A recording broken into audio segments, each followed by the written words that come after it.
Hello friends! More and more rumors are appearing about Resident Evil 9 and some information may repeat itself, but today is a special day. Some gaming websites and YouTubers like Rowie Network, Rapid Crafter, and Residents of Evil have started sharing new information, specifically details about the playtest that occurred not too long ago. And yes, big credit to all these YouTubers and sites. My job as a fellow YouTuber is to gather everything in one place so you don't have to scour numerous materials and waste your time. My name is Puzzle. And we're getting started. In the last video, which I recommend watching as soon as you're done with this one, there's a ton of leaks. In that video, I mentioned 2 playtests conducted in Japan. One playtest was for Jill Valentine, and the other was for Leon Kennedy. Already at this point, the return of old heroes is confirmed, but what exactly happened in those playtests? Luckily, we have detailed descriptions from one of the playtesters who apparently violated an NDA and shared their experience long before any official announcement. We'll start with Leon and gradually move to another demo featuring Jill. I recommend watching until the end because Jill has a detailed description of a boss battle and a chase scene. Jump!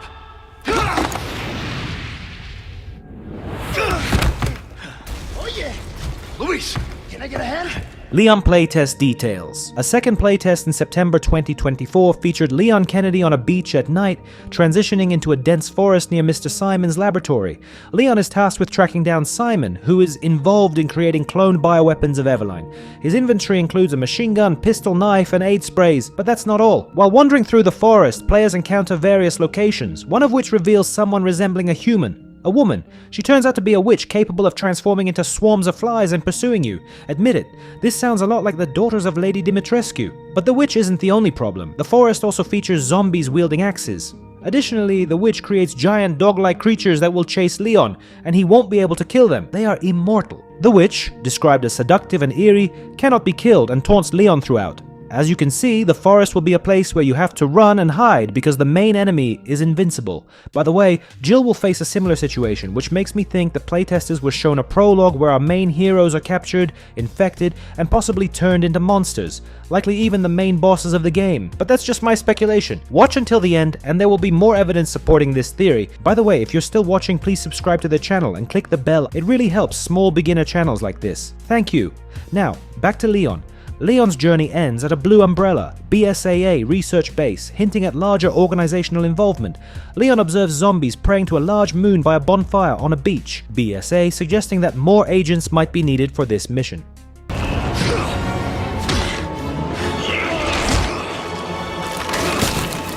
give you a holy body.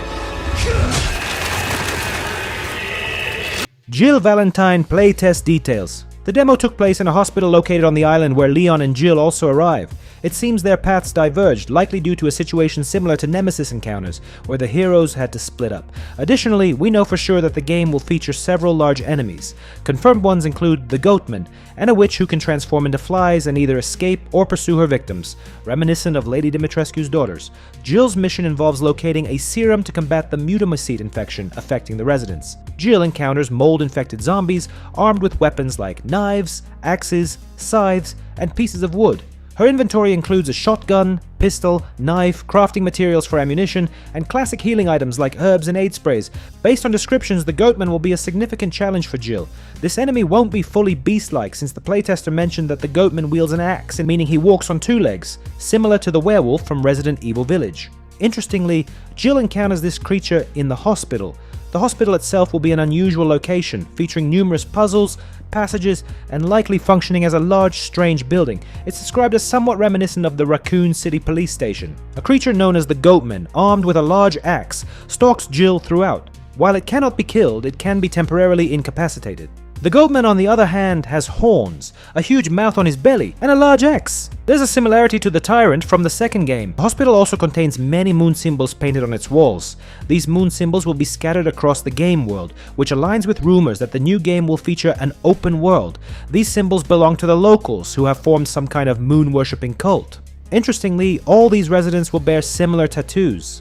Developers decided to equip Jill similarly to her gear in the Resident Evil 5 DLC. She'll wear a specialized military operations suit with various gadgets. It seems Leon and Jill initially understood what awaited them on the island. Jill receives radio support from Chris Redfield, who provides insights into the hallucinatory effects of the infection and the importance of stopping the bioweapon.